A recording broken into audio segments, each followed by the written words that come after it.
introduction. My name is Gina Doekhie, and I'm a cybercrime specialist for over 10 years now. And I wanted to start with one of the most impactful cyber attacks of the last few years. And that was the Colonial Pipeline, the ransomware attack on the Colonial Pipeline. It's one of the most impactful.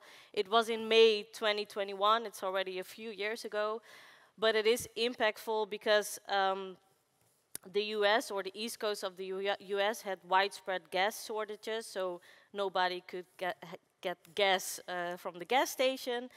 And the US government, they had in 18 states, they had an emergency status because of the ransomware incident. So ransomware, I think everybody knows, but for the one who doesn't, ransomware encrypts all the data and they ask ransom in order to get your data back.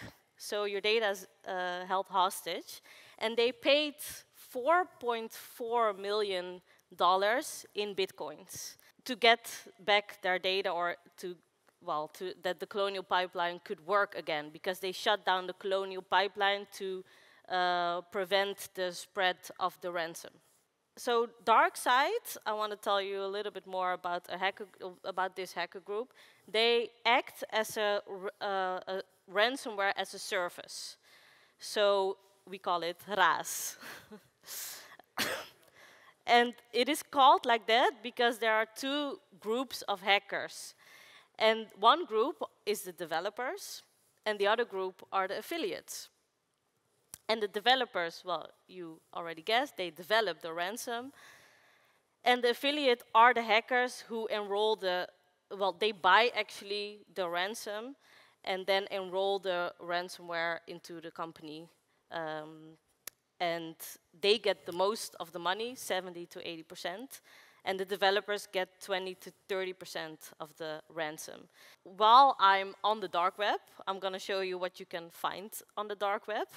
You can, of course, find drugs on the dark web to buy, like heroin, $60 US. You can find guns, and you can find US fake drive license or passports or anything you want. But you can also hire dark web hackers. I wanted to show you this because this is the way that cyber criminals work. There's always a technical cyber criminal, so the developer, but there are also less technical cyber criminals, and they just buy the malware, the ransomware, the code that they want to use for their attack. So this is an example of a deepfake. But with deepfake and voice cloning, you can impersonate someone. You can steal somebody's identity, of course.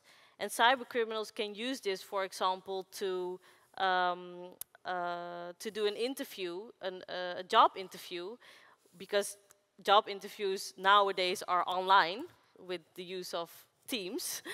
And they can impersonate somebody else, and they get hired into the company, and they steal, for example, sensitive information.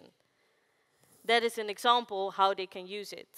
But another one how they can use it is to have fake online profiles, to make fake online profiles, and then to target the people, with these fake online profiles for social engineering, but also for phishing, for example. So this is a legitimate tool that can be used by cyber criminals, for example. Or this is a website, this person does not exist, and they can have all these fake profiles. So these are people that do not exist. And do you know the difference, for example, let me have another one, of which person is real? Left? Or right? Left? Who says left? Left? Who says right?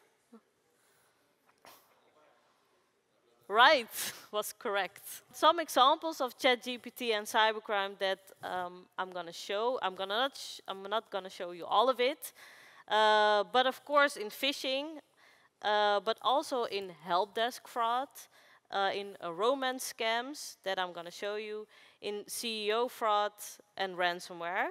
and DDoS, port scanning, you can go on and on and on. In each cybercrime attack, ChatGPT can help. Yeah, so that actually was my talk on ChatGPT and the rest of the AI tools. There are, of course, a lot more of AI tools that they can use, but I wanted to show you a quick overview of what I see that they use now. It is not a lot yet. So the cybercrime attacks are getting more advanced, but in my opinion, the threat still remains the same. All right, let's leave it at this. Thank you very much, Gina, for Thank your you so fun much. but also scary session. Yeah, thank you.